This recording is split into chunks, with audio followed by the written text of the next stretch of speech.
జరిగే పరిస్థితి కానీ, అపవిత్రం చేసే పరిస్థితి కానీ, మీ వ్యక్తిగత ప్రయోజనాలు చేసుకోవడం కానీ ఇక్కడ జరగకూడదని చాలా స్పష్టంగా చెప్పాను. దాని ప్రకారం వర్కౌట్ చేసి అందరికీ విజ్ఞప్తి చేస్తున్నా.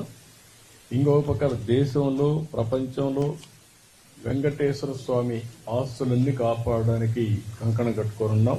కోర్టులో ఉన్నా, ఎక్కడున్నా. అదే మరికి నేను ముందే చెప్పాను, వెంకటేశ్వర స్వామి దేవాలయంలో పనిచేసే వ్యక్తులు ఓన్లీ హిందూస్ గానే ఉండాలి. ఎవరైనా క్రిస్టియన్స్ కానీ ఇతర మతస్థులు ఉంటే వాళ్ళందరికీ ఎవరిని మనోభావాలు దెబ్బతినకుండా గౌరవప్రదంగా వాళ్ళు రీహాబిలిటేట్ చేస్తాం. అదే మరిగా క్రిస్టియన్ ఆర్గనైజేషన్స్ కానీ, ముస్లిం ఆర్గనైజేషన్స్ ఉంటే అక్కడ కూడా హిందూస్ పనిచేయకూడదు అనుకున్నప్పుడు అక్కడ కూడా పనిచేయకుండా వాళ్ళ మనోభావాలు కాపాడతాం. నేను I made it very clear.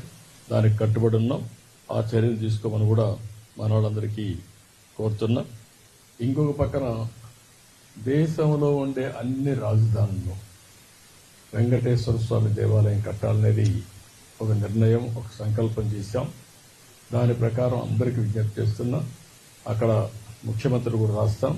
వాళ్ళు కానీ ముందుకు వస్తే వెంకటేశ్వర స్వామి దేవాలయం భారతదేశంలో ఉండే అన్ని రాష్ట్ర రాజధానుల్లో కట్టాలనేది ఒక ఆలోచన. ఈ ఆలోచన టీటీడీ కూడా వర్కౌట్ చేసి ముందుకు తీసుకెళ్తారు. అదే మరి విదేశాల్లో కూడా, ఒక మన దేశంలోనే కాకుండా విదేశాల్లో కూడా చాలా మంది హిందువులు ఇదయ్యారు. ప్రపంచంలో ఉండే హిందువులకి ఒక ఆలోచన ఉంటుంది, కలియుగ దేవుడు వెంకటేశ్వర స్వామి. ప్రతి ఒక్కరూ ఒకసారి కానీ ఎక్కువ సార్లు కానీ ఇక్కడికి వచ్చి దర్శనం చేసుకోవాలనేది ఒక సంకల్పం.